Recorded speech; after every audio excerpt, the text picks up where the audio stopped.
பிரியமானவர்களே, எப்பொழுது நம்முடைய வாழ்விலே சுக வாழ்வு கிடைக்கும்?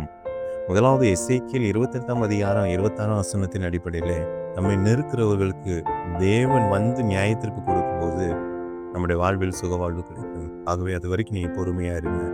2வதாக லேவியராகமம் 25ஆம் அதிகாரம் 18, 19ஆம் வசனத்தின் அடிப்படையில, தேவன் நமக்கு கொடுத்த கட்டளையின்படி நாம் நடக்கும்போது சுக வாழ்வு கிடைக்கும்.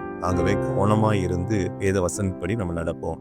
3வதாக உபாகமம் 33ஆம் அதிகாரம் 12ஆம் வசனத்தின் அடிப்படையில் இயேசு கிறிஸ்து நம்ம கூட இருக்கும்போது சுக வாழ்வு கிடைக்கும்.